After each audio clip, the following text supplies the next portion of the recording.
नमस्कार। राज्य शिक्षा केंद्र मध्य प्रदेश भोपाल द्वारा नवीन शिक्षा सत्र 2025-26 में शालाओं में नामांकन के संबंध में महत्वपूर्ण दिशा निर्देश जारी कर दिए गए हैं। तो आइए देखते हैं क्या दिशा निर्देश सत्र 2025-26 में शालाओं में नामांकन के संबंध में दिए गए हैं।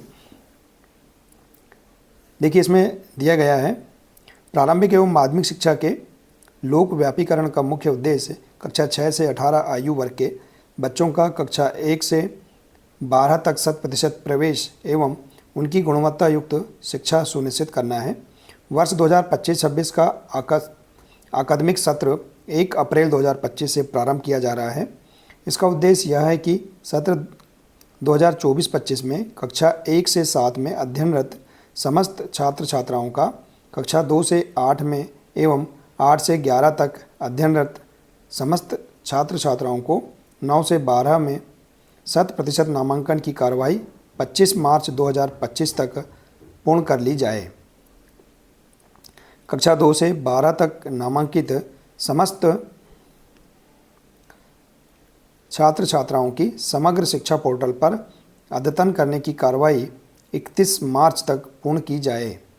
इस कार्य के लिए यह आवश्यक है कि कक्षा 1 में प्रवेश की प्रक्रिया 1 मार्च 2025 से प्रारंभ कर दी जाए। तो देखिए, कक्षा 1 में जो प्रवेश लिए जाएंगे, यह प्रक्रिया 1 मार्च 2025 से प्रारंभ कर दी जाए, जिससे कक्षा 1 में प्रवेश योग्य छात्र एवं छात्राएं सत्र के प्रारंभ में समस्त शैक्षणिक से लाभान्वित हो सकेंगे। तो देखिए, इस प्रकार से महत्वपूर्ण दिशा निर्देश दिए गए हैं।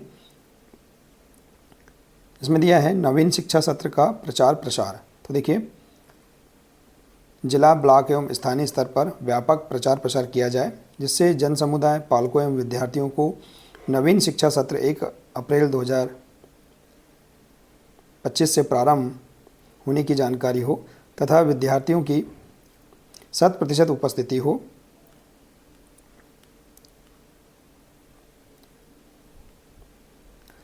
इसके बाद यह है बाल सभा का जो आयोजन है किस प्रकार से किया जाना है। तो 1 अप्रैल को प्रत्येक विद्यालय यथा प्राथमिक एवं माध्यमिक विद्यालय में विशेष बाल सभा का आयोजन किया जाए, जिसमें उपस्थित अभिभावक को अप्रैल माह में छात्रों के नामांकन, उपस्थिति, छात्रों के उपलब्धि स्तर तथा शासन के समय समय पर जारी नवीन शैक्षणिक निर्देशों के साथ साथ अध्यापन की प्रस्तावित कार्य योजना पर विस्तृत चर्चा की जाए। इसी प्रकार से दिया है शाला प्रबंधन समिति एवं पालकों की बैठक का आयोजन। तो देखिए, माह फरवरी के अंतिम सप्ताह से 17 मार्च 2025 के मध्य स्थानीय परिस्थिति हाट बाजार के दिन अनुसार प्रत्येक विद्यार्थी के माता पिता दोनों को आमंत्रित किया जाए। प्रत्येक पालक से बच्चे की विगत वर्ष के प्रदर्शन के आधार पर शैक्षणिक स्थिति, विद्यार्थी की रुचि एवं नियमित उपस्थिति के साथ साथ विद्यालय की शैक्षणिक स्थिति एवं नवीन शैक्षणिक सत्र के प्रथम माह में आयोजित होने वाली गतिविधियों से अवगत कराते हुए उन्हें आवश्यक सहयोग के लिए प्रेरित किया जाए। कक्षा 1 में संभावित प्रवेश योग्य छात्रों के माता पिता पालकों को आमंत्रित कर उनसे चर्चा की जाए। इसके बाद है प्रवेश उत्सव के संबंध में। देखिए, 1 अप्रैल को प्रत्येक प्राथमिक एवं माध्यमिक विद्यालय में प्रवेश उत्सव मनाया जाएगा एवं विशेष मध्याह्न भोजन का आयोजन किया जाएगा। विद्यार्थियों का प्रवेश 1 अप्रैल से प्रारंभ किया जाए। विद्यालय में नवीन प्रवेश लेने वाले छात्रों का शिक्षकों के द्वारा तिलक लगाकर स्वागत किया जाए। विद्यालय के वरिष्ठ छात्रों के द्वारा भी कनिष्ठ छात्रों का स्वागत किया जाए। 1 अप्रैल को ही उपस्थित समस्त छात्रों को निःशुल्क पाठ्यपुस्तक का वितरण सुनिश्चित किया जाए। तो इस प्रकार से प्रवेश उत्सव के संबंध में निर्देश दिए गए हैं। इसके बाद है नामांकन के संबंध में। देखिए, किस प्रकार से नामांकन किया जाना है। कक्षा 1 में नामांकन राष्ट्रीय शिक्षा नीति 2020 के अनुसार 6 वर्ष की आयु पूर्ण करने वाले प्रत्येक छात्र का कक्षा 1 में नामांकन अनिवार्य है। तो देखिए, अब 6 वर्ष की जो आयु पूर्ण करने वाले जो बालक हैं, छात्र हैं, उनका ही नामांकन किया जाएगा। अतः शासन के निर्देश अनुसार 30 सितंबर 2025 तक 6 वर्ष की आयु पूर्ण करने वाले बच्चों का मार्च माह में नामांकन पूर्ण किया जाए। तो देखिए, इसमें बताया गया है कि 30 सितंबर 2025 तक 6 वर्ष की आयु पूर्ण करने वाले बच्चों का मार्च माह में नामांकन पूर्ण किया जाए। इस कार्य हेतु समग्र शिक्षा पोर्टल एवं आंगनवाड़ी केंद्रों के माध्यम से कक्षा 1 में प्रवेश योग्य संभावित बच्चों की सूची प्राप्त की जा सकती है। कक्षा 1 में प्रवेश हेतु यदि जन्म प्रमाण पत्र उपलब्ध न हो तो वहां निम्न अनुसार दस्तावेज को बालक की आयु का सबूत समझा जाएगा, जैसे कि अस्पताल या सहायक नर्स तथा प्रसविका, मिडवाइफ, ANM का रजिस्टर्ड रिकॉर्ड, इसमें यदि कोई उसकी डेट ऑफ बर्थ लिखी है तो उसके आधार पर भी, आंगनवाड़ी का रिकॉर्ड, इसके आधार पर भी हम छात्र का नामांकन कर सकते हैं। पालक या अभिभावक द्वारा बालक की आयु का स्व घोषणा पत्र, बशर्त कि बालक के पालक या अभिभावक को बालक की जन्म तिथि के सत्यापन का प्रमाण पत्र क्षेत्र के स्थानीय प्राधिकारी, नगरीय स्थानीय निकाय या पंचायत जहाँ की वह रहता है या रहती है के निर्वाचित किसी प्रतिनिधि से प्रवेश के 6 माह के भीतर प्रस्तुत करना होगा। तो देखिए इस प्रकार से नियमावली निर्देश दिए गए हैं नामांकन के संबंध में। इसके बाद दिया है कक्षा 2 से 8 में नामांकन। तो देखिए अकादमिक सत्र 2024-25 में कक्षा 1 से 7 तक अध्ययनरत छात्रों को कक्षा 2 से 8 में प्रवेश दिया जाएगा। इन कक्षाओं में अध्ययनरत छात्रों की जानकारी यथा उम्र, माता पिता का नाम, जाति, पता, जन्मतिथि में यदि कोई परिवर्तन हो तो छात्र से संबंधित आवश्यक दस्तावेज संग्रहित कर समग्र शिक्षा पोर्टल में तद अनुसार अद्यतन की कार्रवाई की जाए। तो देखिए कक्षा 2 से 8 में नामांकन के संबंध में निर्देश दिए गए हैं। इसके बाद है कक्षा 6 एवं कक्षा 9 में प्रवेश।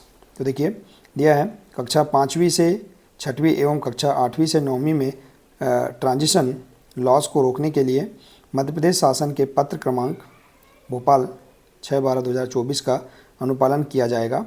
पत्र के अनुसार ऐसे विद्यालय जो कक्षा 5वीं 8वीं तक संचालित हैं उस विद्यालय के प्रधानाध्यापक निकटस्थ विद्यालयों के लिए कक्षा 6वीं एवं 9वीं में प्रवेश की कार्रवाई करेंगे। संस्था प्रमुख प्रत्येक विद्यार्थी एवं उनके अभिभावकों से चर्चा कर यह सुनिश्चित करेंगे कि वे किस विद्यालय में प्रवेश लेना चाहेंगे। सुविधाजनक प्रवेश प्रक्रिया के लिए प्राथमिक विद्यालय के प्रधानाध्यापक कक्षा 5वीं एवं माध्यमिक विद्यालय के प्रधानाध्यापक कक्षा 8वीं से उत्तीर्ण होकर कक्षा 6वीं एवं 9वीं में प्रवेश लेने वाले छात्रों के लिए प्रवेश आवेदन भरवाकर समस्त औपचारिकताएं पूर्ण कर प्रवेश देंगे तथा संबंधित माध्यमिक शाला के प्रधानाध्यापक हाई स्कूल हायर सेकेंडरी के प्राचार्य को सूचित करेंगे। तो इस प्रकार से कक्षा 6 और 9वीं में प्रवेश के लिए निर्देश दिए गए हैं। तो इस प्रकार से देखिए मध्य प्रदेश शासन सामान्य प्रशासन विभाग का पत्र क्रमांक दिया गया है।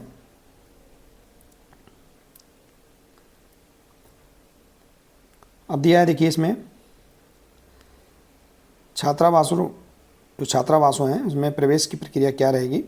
शासन के प्रावधानानुसार कस्तूरबा गांधी बालिका विद्यालय एवं सर्व शिक्षा अभियान के तहत संचालित छात्रावासों में तथा कक्षा 8वीं की बालिका को निकटस्थ कस्तूरबा गांधी बालिका विद्यालय कक्षा 9 से 12वीं में अथवा जनजाति कार्य विभाग अनुसूचित जाति कल्याण विभाग के छात्रावासों में दर्ज कराया जाए। अब है देखिए शाला से बाहर बच्चों का चिन्हांकन, इस संबंध में भी निर्देश दिए गए हैं। सत्र 2022-23 से भारत सरकार द्वारा यूडाइस के माध्यम से चाइल्ड वाइज ट्रैकिंग की जा रही है। सत्र 2024-25 में छात्रों की प्रोफाइल अपडेट कर आगामी कक्षा में कक्षा उन्नति की गई है। यूडाइस के अंतर्गत दर्ज सभी छात्रों को पैन यूनिक कोड आवंटित किया गया है। पैन नंबर के द्वारा बच्चे को प्रदेश और राष्ट्रीय स्तर पर ट्रैक किया जा सकता है। सत्र 2023-24 में यदि छात्र किसी स्कूल में अध्ययनरत थे और वर्तमान सत्र 2024-25 में किसी भी शाला में मैप नहीं है, ऐसे बच्चे ड्रॉप बॉक्स में चले जाते हैं। इसमें दिया है ड्रॉप बॉक्स के स्कूलवार बच्चों की जानकारी उपलब्ध है।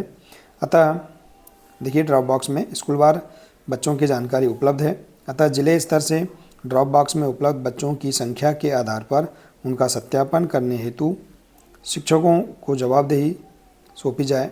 एक शिक्षक को अधिकतम 5 से 10 छात्रों की जवाबदेही सौंपी जाए, जिससे छात्रों के भौतिक सत्यापन का कार्य 10 अप्रैल 2025 तक पूर्ण किया जा सके। इसके बाद है सत्र 2025-26 में पलायन छात्रावास का प्रावधान किया गया है। अतः पलायन करने वाले परिवारों को चिन्हित करते हुए उनके बच्चों को पलायन छात्रावास में प्रवेश की प्रक्रिया भी अप्रैल माह से ही प्रारंभ की जाए। इसके बाद है योजनाओं के तहत पात्र विद्यार्थियों का निर्धारण।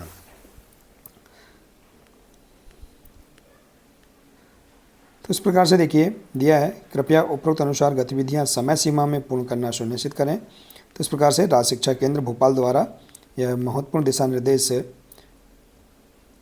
सत्र 2025-26 में नामांकन के संबंध में दिए गए हैं। आशा है कि आपको यह जानकारी बहुत ही अच्छी लगी होगी।